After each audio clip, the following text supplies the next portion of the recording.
My name is Justin McClure. I'm here today with Will Sloan. And you're listening to the Important Cinema Club. And today, we're talking about Jess Franco. Also known as Jesus Franco. Part 1, because... Part 1? We've never done this before, We've Justin. never done this before, but we've also never discussed a filmmaker who has 200 plus feature film credits. Wow. And so if you don't know who Jess Franco is, how would you describe him, Will? Jess Franco is kind of the ultimate Eurotrash auteur. Mm-hmm. He is a schlockmeister, has many fans, but is still quite disreputable. And he's somebody for whom the act of creation was more important than any one film. You know, there are certain filmmakers like Stanley Kubrick, say, who have a very clear filmography where you've got, 12 movies. Each one is a lovingly handcrafted and much thought about perfect object. Then you have Jess Franco, who made 12 movies in a year, some of them incomplete, some of them which would be repurposed into other movies. And he would use the same story themes, the same plots, the same character names in movie to movie. He adapted Marquis de Sade's Pleasures in the Boudoir like 5 times. And Justine, probably 5 times as well. The same actors, the same ideas. There's an enormous amount of sameness to his movies. And yet, as Tim Lucas of Video Watchdog once said, you cannot really understand Jess Franco without seeing all of his movies. And you can never see all of his movies, which I think is what's magical about people that get obsessed with his work. Now, Jess Franco was somebody who was an acquired taste for me. Because he didn't give you the stuff that you wanted. It's not a perfect filmography, so, you can pick one at random and you'll think, what's the big deal? Mm-hmm. And then, if you're interested in exploitation movies, you will inevitably see several Jess Franco movies. And then you'll see another one and you'll think, I don't get it. Why does this guy have fans? Then you'll see another one and then maybe another one that's like, oh, wait a minute. And then you'll get drawn in. When I got into Eurotrash, Jess Franco offered me something that was different than Lucio Fulci, because Fulci, it was just right up there, right? Mm-hmm. Like the surrealism, the gore, the kind of non sequitur nature of his work. And Jess Franco, let's be honest, it's kind of boring most of the time. Yeah, and you would often hear people say it's more about mood than anything else. And, early on I would think, what mood? But then, as you see more and more of them, you start to figure out what the mood is. It's like a magic eye painting. And then you get what the mood is. And you're like, I want more of this. And I think the difference between Jess Franco and other gutter auteurs is that Jess Franco started legitimately making big budgeted musicals. He worked as Orson Welles' second unit director on The Chimes at Midnight. Mm-hmm. And he was someone that was respectable, and was only as this kind of obsession with making movies continued that everything else got peeled away and you got his pure animal needs right on screen. Yeah, you kind of expect a filmmaker to follow, I don't know, let's say the John Waters trajectory of making these little homemade gutter movies and then making bigger and bigger movies until finally they're at their peak and they're making studio movies. Whereas Franco, like his mentor Orson Welles, started at the top and worked his way down. But the further down he worked, the more he became himself. His films are like free associative writing exercises when they're at their best. You feel like you're getting almost liquid style and you're getting something straight out of his subconscious and he's just sort of blurting it onto the screen. And it goes from movie, and because no one movie is a masterpiece, no one movie is the ultimate Franco movie. Well, I'll try to argue this in this episode. Maybe he made it. There are ones that are better than others. Yes. And there are themes and ideas that get developed across entire eras of his career. And it's so immediate when he makes a film. I remember there's one movie, I don't remember what title it is, that he's like, there's a crowd walking by, and then somebody looks into the camera that's just some random passerby, and he angrily zooms into their face, because in that moment he was so frustrated that this person was breaking the shot, and it actually gets used in the movie. Well, okay, this is another thing that got me revisiting his movies this week. He's a very strong visual stylist. He's always doing something interesting. And yet it often seems like the camera has a mind of its own in his movies. The camera is not necessarily in sync with what the story is. He'll be zooming and moving it at random. There will be sharp cuts, so you might see a vista in one shot and then an extreme close-up in the next shot. You know, the musical score might not quite sync up with it. Well, I think a big part of Franco's kind of auteurism is the fact that he was also obsessed with music and jazz music, and he wrote a lot of the scores to his films. So some of his best films have really weird scores that only underline this Franco-ness to them. And you look at the visual style, the whole style of his movies, and there are times when it seems arbitrary, but I don't know how to explain it. The more familiar you become with him and his cinema and his worldview, the arbitrariness of it starts to have a coherence. It's like, oh yeah, this arbitrariness is all coming from this one guy. Like you said, the more movies you see, this weird cutting that makes no sense, you'll see it again in another film and another film. So there's logic behind the decisions that he's making. And then as you watch them, you go, okay, why is this happening? Yeah, and the further along you get in his career, when he has fewer and fewer resources, and the films get tougher and tougher to watch, and it's just like pure ed. It's almost as if you're seeing the world directly through his eyes, and he's shooting at these mundane locations, a lot of hotel rooms, a lot of just cabarets, shitty hallways, and yet he'll do them with strange low angles and weird lighting. And it's like, he's rendering the familiar very unfamiliar through his gaze. But, we're saying all this exciting stuff about his later work, and now we're going to talk about his early stuff, like The Awful Dr. Orloff. Which was kind of his breakthrough, I think it's fair to say. Well, his first genre movie, this being a horror picture. And it was the one that, people often go to when they go, look, Franco can make real movies, and I'm putting it in air quotes here. And so the film stars Howard Vernon as the titular Orloff, who is a scientist who, in the classic mold of Eyes Without a Face, is going around capturing beautiful women, trying to take their heart or some organs. He's taking skin and grafting the skin on to his disfigured daughter, who he's keeping alive in his spooky dungeon. And this Eyes Without a Face theme is something that Franco goes back to again and again and again in all of his movies. This was his first horror movie, and I believe it's also the first horror movie in Spanish history. One of the things that's kind of interesting about Franco is he was making very lurid sex and violence movies in Franco-controlled Spain. That's right. Not the other Franco, yeah. That is. And, this was a Spanish-French co-production, and he had to set it in France so that you could show this sort of stuff happening. And that classic, this Hong Kong film is taking place in Macau way that it happens now. Yes, exactly. Franco was inspired by the Hammer horror film Brides of Dracula, but he said, I can do a gothic horror movie like this, but I can do it with my own style. And it's there. It's definitely low there. angles, these big empty rooms. You're almost getting that minimalism that would come to define Franco in his later career here in this gothic setting. And just strange angles, comic book dialogue and acting. Sorry to use comic book that way. Dismissively? Yeah. How dare you? I mean it in a charming way. It's very direct and aggressive. All of Franco's films are inspired by pulps and his love for cereals. Franco would always talk about that he was an omnivore when it came to movies and art and culture. He has this big long spiel about Jean-Luc Godard being his favorite filmmaker that just go on the internet and read it.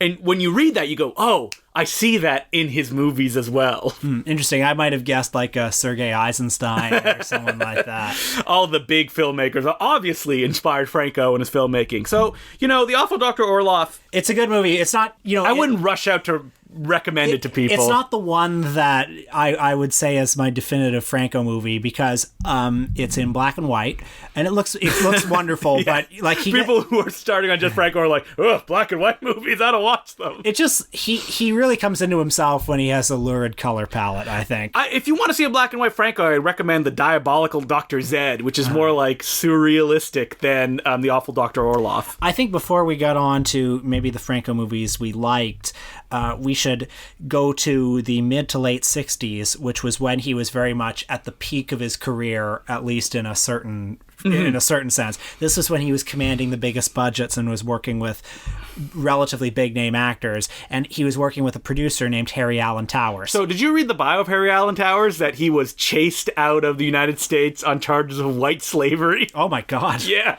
The article that I read, which was in Stephen Thrower's amazing book, Murderous Passions, about Jess Franco, they say, like, they don't know if he was actually guilty of it or they were using him as, like, a honey trap for somebody else, but it caused Harry Alan Towers to, like, get on a plane and start making international productions where he would claim he could start a movie in 24 hours from the second that he lands on the ground of a different country. These movies were certainly like trashy, you know, the big name actors who appeared in them, like Jack Palance, Klaus Kinski, Christopher Lee, Mercedes McCambridge.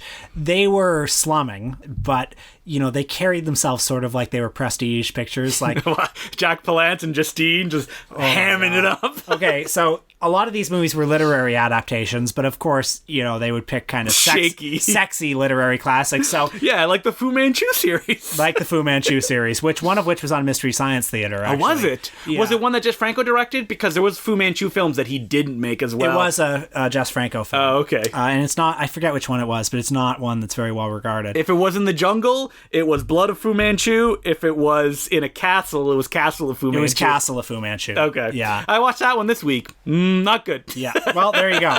I suggested that we watch his 1968 film, Marquis de Sade, Justine. And I think that, you know, this film is very important because the Marquis de Sade is something that Franco goes back to again and again and again. And it defines this kind of sexual perversity that fascinates him. I saw this movie, Justine, back in the day when I wasn't really getting Franco. But you were a big Jack Palance head, and you're like, yeah. I need to see all of his movies. Well, I saw it, and it actually inspired me to go read the Marquis de Sade's actual book, Justine. Wow. Because I thought, well, maybe there's something here. You know, I want to read a sexy book. Yeah, that's right. And B, I think perhaps I'm missing something. And I really enjoyed the Marquis de Sade's book, and it has... you degenerate. It has all this stuff in it that Franco doesn't do justice to. Mm-hmm. So, you know, he's working in the late 60s, so obviously he's not going to capture the full extent of de Sade's depravery. He had his biggest budget ever. It was $1 million, I believe. It's a pretty tame adaptation of the book, but when the Marquis de Sade was writing, de Sade was like kind of being ironic. Mm-hmm. He was making a joke about, he was taking sort of that Nietzschean idea that God is dead to its absolute furthest extent, and he was looking at this corrupt Parisian ruling class and saying, well, I'm just going to put down the sorts of things you do and fantasize about doing, and I'm going to call you on your hypocrisy. None of the humor or the politics of him are in this movie. So when people first approach work of Jess Franco, the idea of humor seems a little bit foreign to them, because I think they look at these films and they go, oh, they're badly made. This person doesn't know what they're doing. Mm-hmm. And Jess Franco is a very funny filmmaker, and it's sometimes not right there on the surface, and sometimes it's right in your face. Like, he did a spy film called Lucky the Inscrutable. That's Jess Franco at his like wildest and most funny. I actually, when I watched it this week, I was like, oh, it's like a Hong Kong comedy. Sounds good. It is. What he's not is a social satirist. No. Like Marquis de Sade was. And in fact, in this movie, Justine, you see Klaus Kinski playing de Sade at the Bastille every now and then in like these framing scenes where he's writing the book. And he's just sweaty and hallucinating naked women. He's depicted as this like crazy man who's like, yeah, hallucinating all this stuff. And like, that's not actually what he was. Like, yeah. The Marquis de Sade was actually like a very like erudite and smart person. Although Listen, also depraved. Leave the Marquis de Sade alone! Maybe I'm talking too much about de Sade. I don't know. I think I'm talking about it so much because I watched this movie again, and it's like so frustrating and disappointing. It's 124 minutes. It's so long, and it's like you could make... I mean, Pasolini made a really good movie out of this sort of material. 120 Days of Sodom. Very erotic. Very erotic. And this movie, Justine, is such a slog. Mm-hmm. It doesn't, like you said, understand the source material in a way that is interesting. It just thinks like, hey, look at this nudity. Yeah. That's what you want, right? And it's like, no, that's not why the Marquis de Sade's work fascinates people. Yeah. It's a different reason that, Jess Franco would go and explore more and more throughout his film career. I mean, he did it again just a few years later in a self-funded project. Eugenie de Sade, yeah. I will say, though, so the plot of Justine, it has Romina Power, daughter of Tyrone Power, as Justine, who is born alongside her sister Juliet, and they go on parallel lives. Juliet decides to live a life of utter depravity, and Justine decides to live a life of virtue. And, we'll see, spoiler, but one of them ends up better off than the other one does. Even though that the one that ends up better off is like, oh, my life is so miserable, I'm not happy. And it's like, I don't know about that. That was definitely not de Sade's conclusion. But, Romina Power, who was forced on Jess Franco, he didn't want her. She's not a very compelling presence on screen. It's kind of a Candide-like story if she goes around and is abused by all these people. It culminates with kind of the one good scene of the movie, which is Jack Palance as this scenery chewing priest. Yeah, he's a priest or a bishop, and he is leading this group of priests in the defilement of a group of women. And he is unhinged. He's drunk, I think. Jack Palance at his international best when he stopped making films in Hollywood and he just started making spaghetti westerns and Jess Franco films and Jean-Luc Godard pictures, just wanting to burst out of the screen and grapple with the audience. Just go to YouTube and look up some scenes of him in this movie. He's so good. But Jess Franco, he understood why this film didn't work, in the sense that, because of the main actor that he was saddled with, he knew she couldn't illustrate this idea of, this woman takes pleasure from these masochistic events. Yeah. Instead, it feels more like she's being tortured. And she's very passive. Passive. And she's, as he said, it feels like I'm making Bambi 2, where it's like a Disney-fied version of the story. And, in his later Marquis de Sade adaptations, he really leans into the sex a little more, which is probably correct. To a gynecological level at some points, but we'll get into that later. And then in 1969, the same year that Marquis de Sade's Justine came out, he made Venus in Furs. Which I really liked, and which is a Harry Alan Towers movie. And one that was actually taken out of Jess Franco's hands and re-edited, so the American version everyone associates with it, which is the story of a jazz trumpet player who, in hard-boiled noir voiceover, go through his romantic entanglement with a woman that he saw get murdered, but then she came back. But did she? What's going on? I mean, the viewer doesn't really know either. Even though this is a Harry Alan Towers movie, and it's another very loose literary adaptation, although really not at all. It's just kind of the title. Yeah. But even though it's in that Harry Alan Towers sort of big budget mold, it feels like an early instance of that pure Franco style, that stream of consciousness, everything from his id just splashed into a movie. If someone wanted to watch their first Franco movie, I think Venus in Furs is a very good one to start with, because it's slick, it's fun, but it has all the Franco touchstones, because this is a film that actually Franco wrote the screenplay of. It was originally called Black Angel, and as the credits say, based on a story by Jess Franco. And this cast is charismatic on screen. Klaus Kinski shows up for a bunch of scenes, and Maria Rom as the centerpiece of this film. Hubba hubba. Baba boo! As you said in your Letterboxd review, you're like a cartoon Tex Avery dog whose eyes pop out of his skull.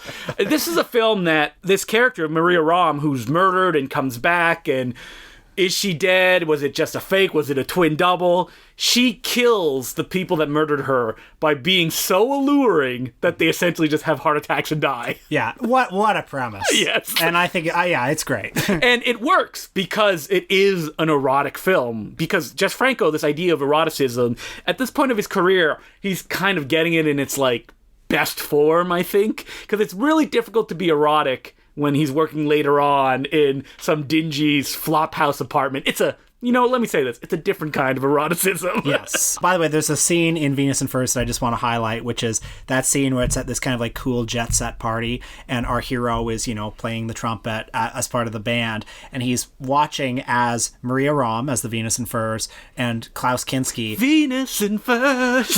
As the song plays every time she murders someone. He watches these two people sort of seduce each other, and he's looking on jealously, but everybody else at the party is standing motionless. It's a very Alain René, Alain Robbe-Grillet, Last Year in Marienbad kind of thing. Yes. I think Jess Franco's talked about how he ripped that off for that scene. It looks great. Yeah, it's amazing. Like, that scene, too, it's difficult for me to know what's Franco's and what's not, because he said that, like, someone went in and worked with the structure of it. There's an Italian version that's available as well, but that has all the sexiness cut out of it, and it's edited by Bruno Mattei, so no thank you. Now, a turning point in Franco's career was, I think it was 69 or 70, when he made that film Count Dracula, which starred Christopher Lee as Dracula, but it was not a Hammer horror film, and it was publicized as a true adaptation. Yeah, like an actual faithful adaptation. And it had Herbert Lom and Klaus Kinski as Renfield and a bunch of other stars, and this was, I think, the first Franco movie I ever saw, and it's boring as hell. So boring. It's not a true adaptation, not even close. And, it doesn't have a particularly good reputation, and I don't know if it's ever been confirmed, but it seems that Franco was very frustrated by the experience, and it led to the dissolution of his relationship with Harry Alan Towers. But what it did lead to is his relationship with Soledad Miranda, who came to define a very important part of Jess Franco's career. And she's kind of the James Dean of Eurotrash cinema in that she made 30 films. Yeah, she made a lot in a very short period of time. But basically she made, 3 or 4 movies that people remember, and then she died in a car accident. Mm-hmm. And one of them was, I think, Jess Franco's most famous movie, Vampyros, Lesbos. And what a title. With a title like that, you're in for some fun. I should say, Jess Franco, we're talking about a very male gaze filmmaker here. Mm-hmm. And he has often been described as a voyeur. So I think people like me and Justin, heterosexual male viewers are going to be more sympathetic to his gaze. Yeah. I think don't you think we should address that? Stephen Thrower in the book actually talks about how, like, the idea that a film called Vampyros Lesbos that presents this could be directed toward gay women viewers is absurd. Like, this is for men, and it's supposed to be erotic for men. Mm-hmm. And these, like, the idea of vampires biting each other on the breast as a point of eroticism is a male idea. The vampire genre and the vampire mythology is heavily dependent on sex. Mm-hmm. It's all sex. Yeah, and penetration. Many of the Dracula stories are alluding to the idea that these women that Dracula preys on are sort of virginal, and the penetration of his fangs and the exchange. And then of blood. They make them into like sex maniacs after that. They're impurified. Mm-hmm. Gross. Yeah.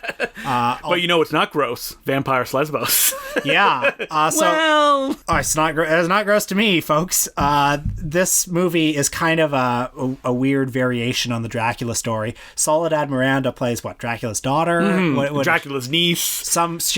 Dracula left his estate to her, which is an amazing thing to just hear tossed off in exposition. Now, we're getting into the period of Franco's career where minimalism is key. So these films will take place in giant, seedy beachside manors that are empty except for 1 or 2 beautiful women who walk around most often naked as this jazzy music plays and these weird cuts happen. Mm-hmm. And it's pure in Vampyros Lesbos, because right from the beginning you get like this montage of credits with this twangy, staticky guitar as someone mumbles, I assume Jess Franco, incomprehensibly under the music. And the title appears over Soledad Miranda lying on the ground, her hands reaching out into the camera. Yeah. Her long red scarf going toward the camera as well, just kind of floating in and out of frame. Soledad Miranda in the movie, even though she is the heir to the Dracula fortune, she performs a cabaret act at this local tavern,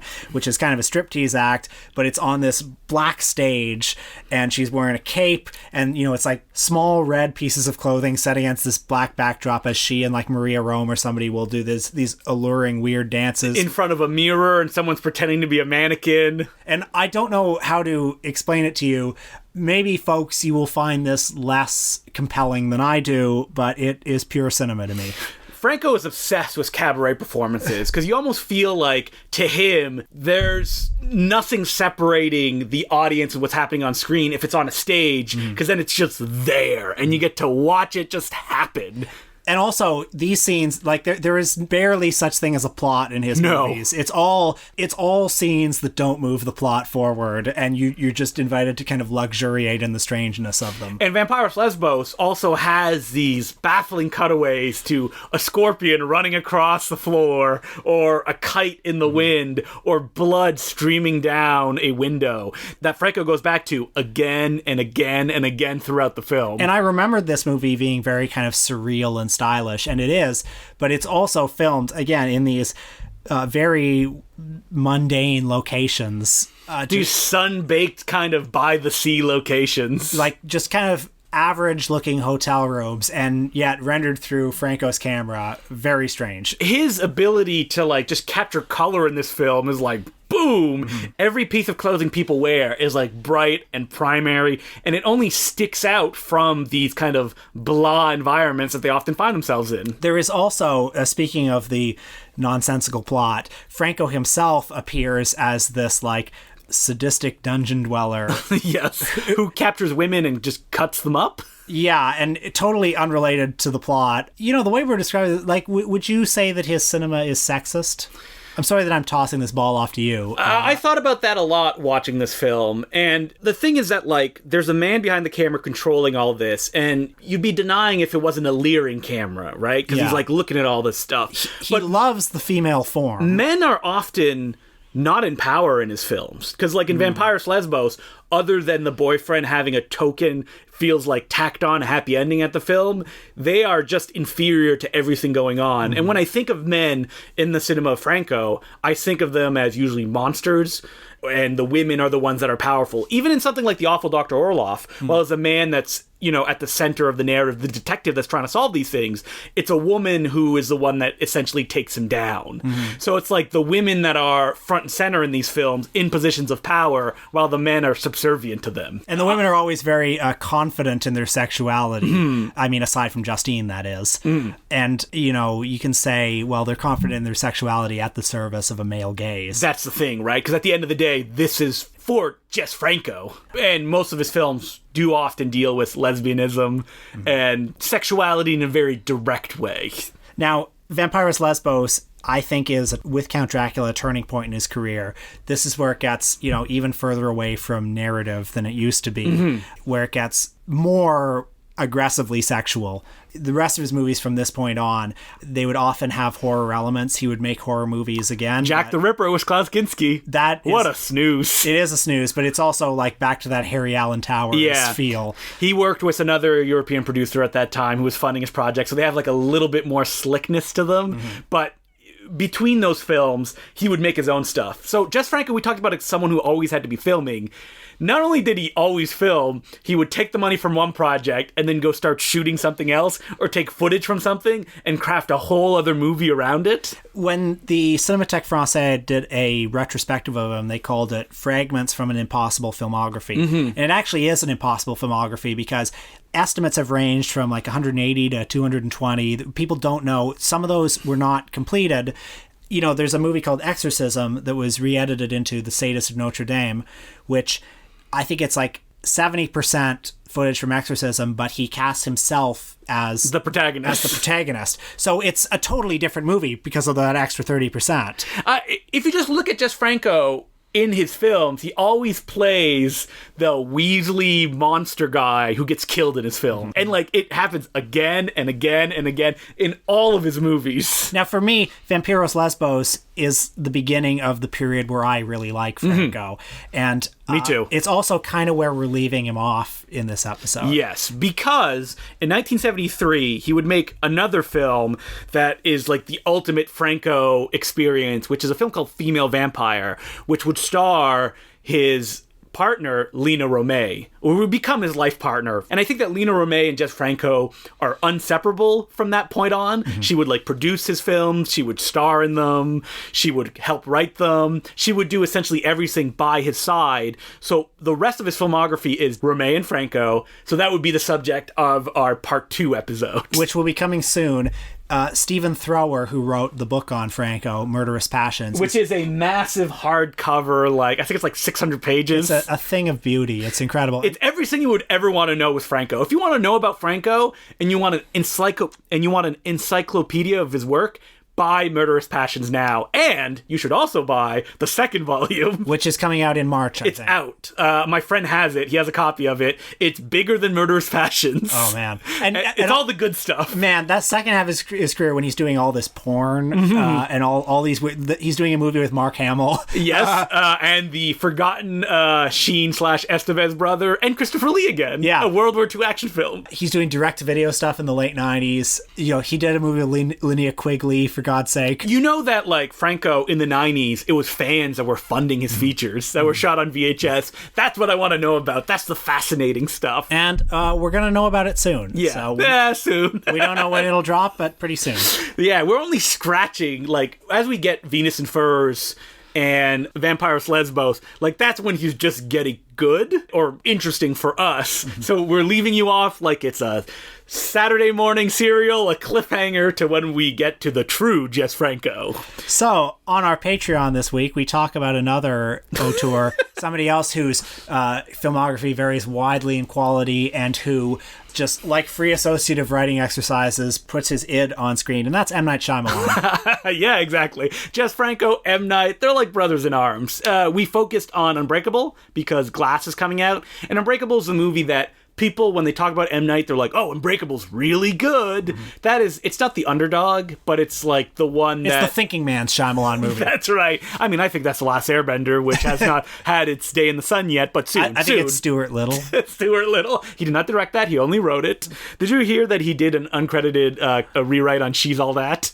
I did hear that, yeah. Did he write the scene where somebody eats the pubes? You remember that scene? No, I don't. Okay. When did that happen? I'm sure many of our listeners will remember it. I get confused She's All That with Not Another Teen Movie. They kind of blend in my mind. I'm not sure which one's the parody or which one's the real one. I think of the scene in Jay and Silent Bob Strike Back when Jason Mewes says, Miramax, don't they do classy pictures? And then Ben Affleck says, yeah, but then they made She's All That. And all went to hell, yeah. Making your gay serial killers on horseback films. Kevin Smith, great filmmaker. Mascot of the Important Cinema Club. Tusk, what is Tusk if not a Jess Franco type experience? So you can go... You can become a Patreon subscriber by going to patreon.com/The Important Cinema Club. $5 a month, and you get a new episode every week that are exclusive to the Patreon. $10 a month, and you can subscribe to the paper newsletter that ships out at the beginning of every month, and you get in the mail, so make sure to write your address if you do the $10 a month option. We're also doing a contest because I want to get 200 subscribers by the end of January. First prize, you get a $5 subscription to the Patreon for free for an entire year. Second prize, 2 film books, one of them being a Pauline Kael one. You want to get her off your shelf? Yeah, whatever's on my shelf. But other people will enjoy it. All right. Third prize, Impossible Horror. Third prize is you're fired. Yeah, exactly. So if you become a Patreon subscriber... before the end of January, you will be entered into this contest. On the first episode in February, we'll announce all the winners. So make sure to tune in. And by this time, it'll be too late. But if you're a Patreon subscriber, we're going to pick a name out of essentially the giant cyber hat, and you'll be able to pick a subject for a Patreon episode. When I say subject, I mean one movie, because, come on, please, you're going to kill us if you make us watch like 10 of them. Yeah. So if you become a Patreon subscriber, just know that that option is in the running. Justin, do we have any letters this week? We do have some letters. Our first letter is from Nate Arch, and he goes, Gents, you are probably contractually prohibited from talking about this film in terms of best of lists, but I would like to submit a best of vote for a little film about 2 Canadian podcast hosts who also double as a security guard and a mathematician who attempt to solve the case of mysterious noises and objects showing up on the streets of Toronto. This film is called Impossible Horror. That's sweet. Seriously though, Important Cinema Club Nation should buy this movie, share it with their friends, and enjoy. It's a lot of fun. Thanks, Justin. It was a blast of pure indie joy, and I can't wait to see your next film. You know what? I agree with Nate. Also, thanks to Will for his portrayal of a detective mathematician. Yeah, that's right. I forgot I'm in Impossible Horror. And if anybody listening to this is interested, you can purchase Impossible Horror on Blu-ray at impossiblehorror.com. Order it and I'll write a nice little note being like, thank you for buying this Blu-ray and being an Important Cinema Club listener. Do you folks know that I have an IMDb page because of Impossible Horror? Do you only have that one credit on it? Yeah, that's it. You were so excited. On set when we were about to shoot, you're like, can't wait for my IMDb page. Anyway, thanks very much for the letter, Nate, and for that plug that I did not commission myself. Okay, so our next letter is from Kay Parrington, and the title is Jess Franco and Porn. Not related. Oh, man, I'm sharpening my knife here. You know, I'm putting a bib on, and I can't wait to feast into this letter. Hi, Justin and Will. Thanks as always for introducing new films to put on my watch list, or in the case of Todd Browning, not to watch. Oh. In my last letter, I gently... You don't like Todd Browning? Well, I mean, some of the movies we talked about, rough stuff. Freaks. Yeah, Freaks. Of course, everybody should watch Freaks. In my last letter, I gently disparaged Jess Franco, but your enthusiasm for his work made me seek out a few more of his films with some more open mind, and I liked them. I was a big fan of Bloody Moon and The Erotic Rites of Frankenstein. Oh, I love The Erotic Rites of Frankenstein. Very excited for your eventual episode on the guy. This guy has good timing. Do you two have any recommendations for good books about him or Euro horror in general? As we mentioned, Stephen Thrower's 2 Jess Franco books. Yeah, Murderous Passions. But also, Justin and I were reading this academic book about Franco, a collection of essays called The Films of Jess Franco by Antonio Lazaro-Ribol and Ian Dene. And it is a collection of essays that covers his whole career, basically. It has an introduction that is a really good kind of summary of his career. And some of the essays go into, I think, interesting, weird areas, like his direct-to-video stuff, for instance. And if you want, like, the primer on Franco, Tim Lucas was the guy who essentially came in and put down the groundwork that everybody would build upon. He would even go and separate Jess Franco's career to different phases. That appeared in the first issue of Video Watchdog, which you will not be able to get, but I think it's probably available on the internet. And speaking of books about Euro horror, Stephen Thrower, who wrote the Franco book, also has a great one on Lucio Fulci, Beyond Terror. I would also recommend another kind of like groundwork pillar of Euro horror is Pete Toombs, who wrote a book called Mondo Macabro. Oh, yeah. That when you read that book, you're going to go like, I want to see every single movie that's mentioned in this. I actually almost can't read that book because it is so dense with movies I've never heard of. That you will probably never even be able to find. It makes me shake and be frustrated. When I read Pete Toombs' book, I was like, has he seen these movies? Because like some of them are not only unavailable to North American audiences, they don't even exist with English subtitles anywhere. So he either speaks all of these languages or he just watched them with no English subtitles and just, by osmosis took them in. I mean, that's where you read about like Lady Terminator and you read about like Taiwanese kung fu films. So much great stuff. It's out of print, unfortunately, but I think you probably find it at like abebooks.com somewhere for cheap. But yeah, definitely check that one out. And the letter continues. I also have a question about an even seedier topic. Y'all have done an episode on porno auteurs, and I was wondering if you have any interest or familiarity with the queer side of the industry. I'm thinking specifically of people like Fred Halstead or Wakefield Poole or Joe Gage, who made some really groundbreaking and fascinating work in the early 70s. I recently read William E. Jones' biography of Halstead, incredible, and Poole's autobiography, mostly tedious, and I'm curious to hear any other thoughts about these films.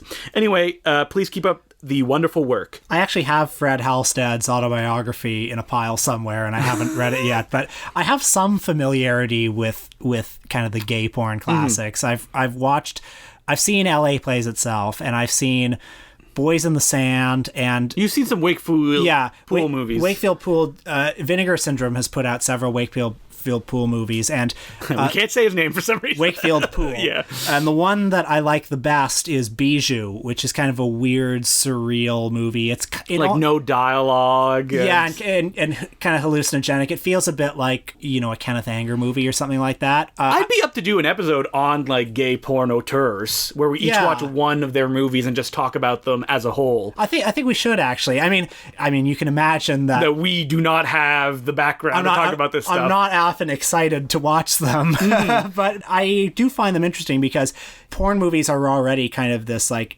abject stepchild of film, and then gay porn in particular is regarded as even more abject than that. And so when artists like Halstead or Wakefield Poole emerge, it's kind of interesting. Or, frankly, Bruce LaBruce kind of straddles the mainstream and the gay porn world in an interesting way. So we will definitely check that out. We should. Let's do an episode on that. And the letter ends, P.S. Justin, I promise to buy Impossible Horror once I make back the money I spent on the Vinegar Syndrome sale. Well, thank you for mentioning that. Kay Parrington actually sent an email a few days later being like, whoops, I didn't know that you were doing the Jess Franco episode next week, but that's some very funny timing. So, next week, we're going to be talking about Mabel Normand. She was a silent film comedian and director. She worked at the Keystone Studio in the 1910s at the same time that Charlie Chaplin did, and she directed him in a number of films. It's been written that she actually saved Chaplin's career and said, no, we should keep him. We can do stuff with him. She was a director. She owned her own film studio, and she was taken down by scandal and died very young. Yes. But her films have been included in those Pioneers First Women Director box sets, and I think she would be an interesting one to tackle. She made a lot of films with Fatty Arbuckle as well. She was right there in the beginning of early American comedy. She starred with Charlie Chaplin in the first feature-length comedy film. That's right, Tilly's Punctured Romance. So I think that we're probably going to watch a bunch of her shorts. What's the one that she made in 1918? It's like Honey or something like that. Oh, Mickey? Mickey. Yeah, that's right. Let's watch Mickey. Because that was actually the biggest box office hit of that year. And she made a lot of shorts. I was going through her filmography. A lot of them are not very well regarded. So I'm interested to dive in. Well, it's like Fatty and Mabel Adrift, and it's 10 minutes of people falling. And, or a lot of her shorts are often, rated on the fact that Charlie Chaplin doesn't have much to do in this short. Yeah. Because they don't consider her as a performer either. So I'm really excited to dive into that. And until then, my name is Justin McClue. I'm Will Sloan. Thanks for listening. So I was listening to William Friedkin on the Trailers from Hell podcast. My favorite podcast, I think. The movies that made me. Yeah, and God, it was so much fun. Oh man, William Friedkin. I loved listening to him go after William Friedkin. I enjoy him, and he's also a total ass. He's such an asshole. And he would do things like Lawrence of Arabia. It's overrated. Just 4 hours of sand, or he hated The Other Side of the Wind so much, and he's like, I can't believe that this is gonna be what kids see when they search Orson Welles. And Joe Dante's like, well, I think they'll probably watch Citizen Kane, and he's like, no, it's on Netflix. This is what they're gonna see. He just wouldn't listen. And then when Joe Dante was trying to explain the movie to him a little bit, he was saying the film within a film is an Antonioni parody. Friedkin couldn't even process it. He was like, Antonioni has made me think deeply about the human condition. Wells at that period was not worthy to hold Antonioni's jockstrap. Or he's like, auteurs, bullshit. And it's like, William Friedkin, you position yourself as the auteurs of auteurs. That's what you built your career on. And then he ends it by saying that he thinks Vince Foster was murdered. So it's just a wild ride. I recommend everybody listen to it. I recommend that people check out the entire back catalog, because I've gotten more joy from that podcast than probably any podcast ever. Every week, me and Will, it's like we watch the new show on TV, like Twin Peaks or something like that. We're messaging each other oh my God, did you believe he said this or he said that? Yeah. And the fact that you can hang out with Joe Dante every week is so much joy. We are in the golden age, really.